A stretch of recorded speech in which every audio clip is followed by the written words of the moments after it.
sometimes it becomes difficult to understand the information written in the form of long paragraphs.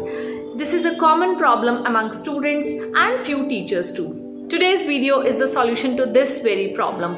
Hey everyone, welcome back to Alka's Space. Today we are going to talk about concept mapping. Those who want to learn the information, those who want to learn the concepts by understanding it, concept mapping is an excellent tool. Now, what is concept mapping? Concept mapping is the simple visual representation of facts, ideas in the form of a diagram. When we want to process the information, when we want to store large amount of information, concept mapping is the best technique to use. Concept mapping is used by teachers, engineers, students, team leaders in the corporate work when they want to organize and structure their knowledge. Now, what concept mapping can be explained as to is, it is like a diagram which consists of boxes, circles and different shapes with different colors, and those all are connected with the help of arrows. When we have a lot of information written in the form of a paragraph, in the form of many points, the important keywords are connected with each other with the help of arrows. So this is what concept mapping is. Concept mapping is the way to reflect thinking. When the material is broken into small parts, it is easy to correlate them, it is easy to find out the relation between them. Then when we find the relationship between those keywords, we are able to analyze that information very easily. So concept mapping, easy to understand and remember. Concept mapping is the way to organized learning. The interpretation of the knowledge is quick, so the teachers and students can use this technique as a strategy to grasp, to retain the information, the important information that is required by the students and teachers to be learned. When thinking about a topic, everything, sometimes everything seems to be a jumbled mess, and it becomes very difficult to organize everything in a structured manner. I should say it is very difficult to streamline those things. So concept mapping comes to rescue at this point. Concept mapping can be taught to students right from primary grade. They can be taught how to make concept map, but before that I would advise teachers to inculcate concept mapping in a couple of lesson plans. Slowly, when they are acquainted with the technique, they can be asked to make their own concept map. Believe me, you will find it very easy. Your students, whether they are primary students or they are secondary students or they are of higher classes, university classes, everybody will benefit from this technique. This is so easy to make and so easy to remember and store the information inside our brain. As I have already discussed, that brain has connections of nerve cells, and which can be made stronger with the help of practice. So if we adopt this technique of concept mapping, those connections become stronger and it becomes easy to retain the information inside our brain. Let us learn how to make a concept map, how to make a concept map that can be used in processing our information in an easy way. It has mainly 7 steps.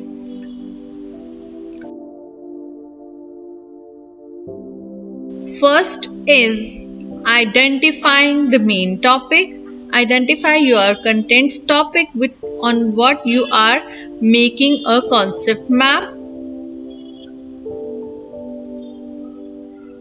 I have chosen heart. It is a small subtopic from science class 10th. First step I'll do is I'll brainstorm all the ideas which I know about her. I'll think, I'll recall, I'll get all the information, relevant text from different sources.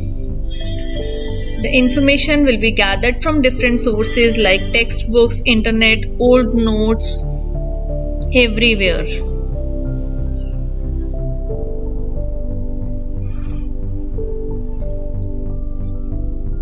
Now we'll come to step number 2, that is making notes, making points of all the information we have gathered.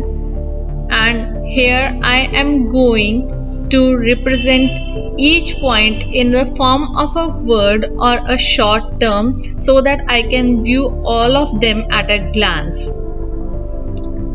We can make a hierarchy if our topics demand.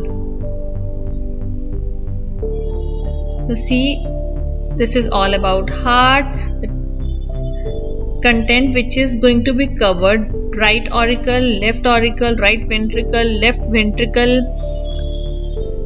These are all main points. Then next is oxygenated blood, deoxygenated blood. So this is how we'll make the points.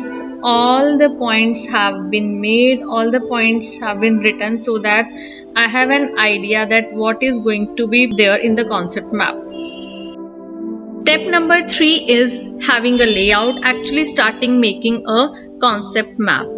Write the main topic to start with and branch out the major parts.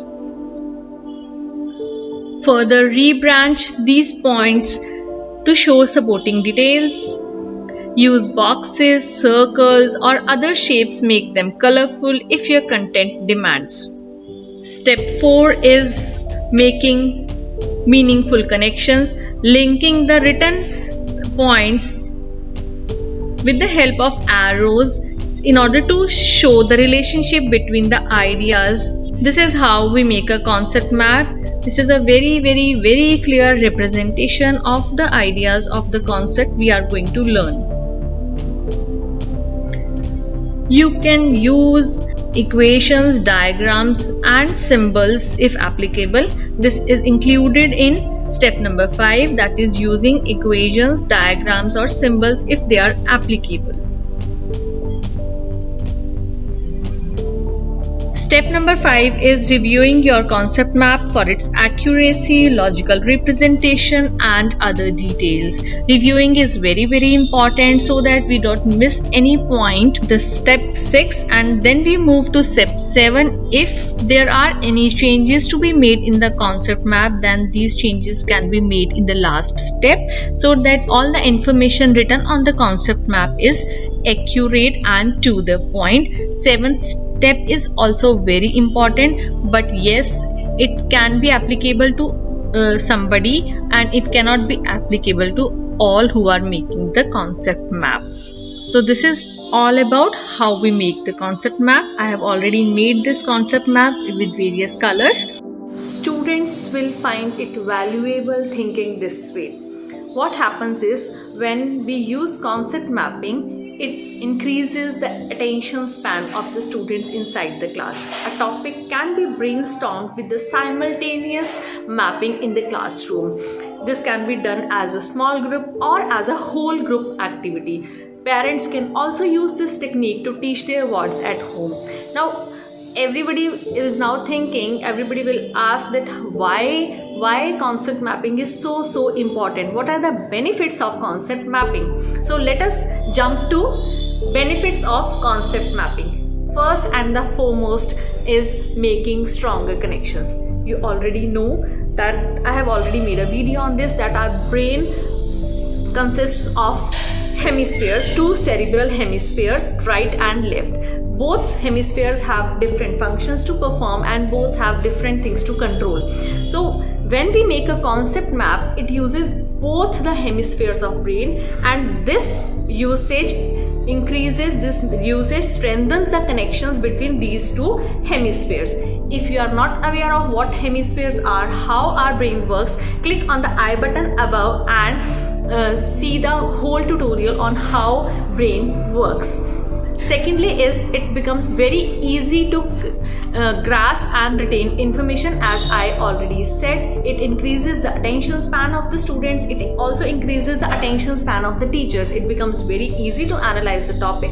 Suppose I'm a teacher and I'm going to teach in the class, and it is very obvious when I'm teaching in the class, questions may be posed, questions may be asked from the students, and It is very much natural. So while preparing my lesson plan, what I would do is I would make a small or a large, depending upon the topic, depending upon the need of the content, I'll make a concept map for me, so that I have all the information written in front of me in a one go. I can see everything, and if I'm able to analyze my topic, I'll be able to answer any question inside the classroom. Next is it enhances creative skills of students and teachers. Plus, it boosts our evaluation skills. We are able to analyze ourselves whether we are clear with the topic or not. It clarifies the topic, the content we are going to learn, we are going to understand. So, since it increases, the effectiveness of our brain is enhanced, it is increased. So dear students, dear teachers and dear parents, I would suggest you all to use concept mapping on regular basis when you want to learn, when you want to understand the information written in the form of long paragraphs. Whether it is long or short, concept mapping always plays an important role. It is a best technique to grasp the information, to retain the information for longer periods. If you have liked the video, please give a thumbs up, and if you haven't subscribed the channel, please subscribe my channel for more and more informative videos on teaching, learning and parenting. Thank you so much. Bye bye. Have a good day.